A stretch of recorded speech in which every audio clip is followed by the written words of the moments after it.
নমস্কার বন্ধুরা, আউটসেটের নতুন আর একটা ব্লগে আপনাদের স্বাগত জানাই। আজ হচ্ছে বুধবার। আজ আমরা যোগালয় পরিবার এসেছি। যোগালয়ের এক সদস্যা চুমকির বাড়ি, ওর বাড়িতে সরস্বতী পুজো হয়। সেই উপলক্ষে আজকে চুমকি আমাদের যোগালয় পরিবারকে দুপুরে খাওয়ার নিমন্ত্রণ করেছে। তো এটাও প্রতি বছরই করে, এবছরও করেছে। তাই আমরা সকলে এসেছি চুমকির বাড়ি সরস্বতী পুজোর খাওয়া দাওয়া করতে। আর এদিকে আমরা চুমকির উপরে এসেছি গল্প করতে। এখানে তো রূপসী দিয়ে আর বাণী পিসিমা একদম শুয়ে পড়েছে, ওদের মতো গল্প করছে, আর এদিকে আমরা আমাদের মতো গল্প করছি।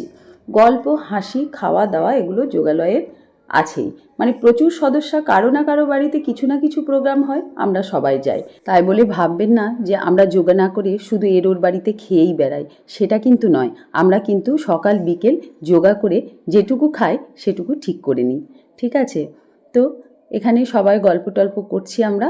এখন আমাদের খাওয়া দাওয়া হয়নি, অন্যান্য ব্যাচ বসেছে নিচে খেতে, আর আমরা দিদিমণিকে নিয়েই গল্প করছি। আমাদের দিদিমণি কিন্তু খুব মিশুকে স্বভাবের। আমি আগেও একটা ব্লগে বলেছি, দিদিমণি কিন্তু আমাদের সঙ্গে সব সময় থাকে, খুব মিশুকে।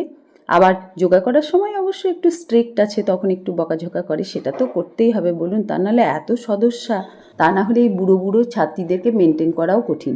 চলুন একবার মা সরস্বতীকে দর্শন করায়। কি সুন্দর অপূর্ব হয়েছে মা সরস্বতীটা না। সাদা, লাল সাদা শাড়ি পরিয়ে দিয়েছে, সাদা শাড়ি, লাল পাড়, দারুণ আলপনা দিয়েছে। আলপনাটা সৌমি দিয়েছে, চুমকির মেয়ে, ও আমাদের সঙ্গে যোগা করে। ছোট বড় সবাই কিন্তু আমরা আমাদের মতো করে থাকি, সবাই আমাদের বন্ধু। ছোট বড় বয়সের কোনো ব্যাপার নেই। তো আমরা এবার খেতে বসছি। অনেকের খাওয়া হয়ে গেছে, আমরা শেষেই বসলাম খেতে।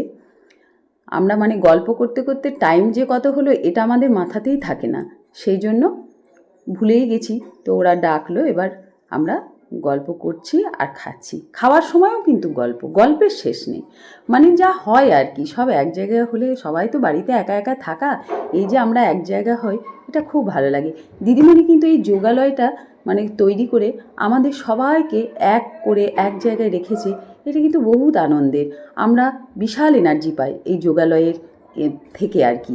যোগাও করি, আবার এই যে পাশাপাশি একটা বন্ধুত্ব হয়েছে, সবার বাড়ি যাওয়া, আনন্দ করা, খাওয়া দাওয়া সবই থাকে। শুধু খাওয়া দাওয়া বললে আপনারা আবার বলবেন যে যোগা করে আবার এত খায়, তা কিন্তু নয়। মানে খায়ও আবার যোগাও করি। তো আমি, অঞ্জু, সম্পাদি, তারপরে অনুরূপা আর মিতাদি খেতে বসেছি এক টেবিলে 5 জন, আর বাকি এরা এদিক ওদিকে আছে। এই যে আমাদের যোগা দিদিমণিও চলে এসেছে আমাদের কাছে একবার খবরাখবর নিতে, তার ছাত্রীরা ঠিকমতো খাওয়া দাওয়া করছে কিনা, এই সব আর কি। এসেছি অনেকক্ষণ টাইমও হয়ে গেছে, প্রায় 2:30 মতো বাজে। এবার খেতেও বসে গেছি, খেতে বসেও গল্প। পাতা, গ্লাস, তোমাদের অনেক উঠেছে, আমাদের দিলু না রে। আচ্ছা, পাতা শেষে হাই কর সব। হাই, ওগো অত দিও না, দাও না, বেগুনটা দাও, বেগুনটা ছাড়াও। ছাল ছাড়ানো বেগুন দিয়েছে আমার বান্ধবী। বেগুনি খাবে না, তাই বেগুন। দেখছেন আমরা একে অপরের পিছনে লেগে কত আনন্দ করি। এটাই হচ্ছে আমাদের যোগালয়। আমরা সব সময় হাসি খুশি থাকি। সত্যি কথা, যোগালয়ে গেলে মনেই থাকে না যে বাড়ি, আমাদের সংসার কিছু আছে, এত ভালো লাগে। তো আমরা চুমকির বাড়িতে খাওয়া দাওয়া করছি। খিচুড়ি, 5 তরকারি, আলুর দম আর চাটনি, টক, এগুলো মিষ্টি, এটা হচ্ছে মেনু। তো দারুণ খাওয়া দাওয়া করলাম। সকলে মিলে হাত ধুতে এসে আবার গল্প, আর কিছু ছবি তোলা তো আছেই। আমরা যোগালয় থেকে কোথাও গেলে বা কারোর বাড়ি গেলে কিছু ছবি আমাদেরকে তুলতেই হয়। কারণ কি না, হোয়াটসঅ্যাপ স্ট্যাটাসে দিতে হবে, ফেসবুকে দিতে হবে, এই ব্যাপারগুলো থাকে।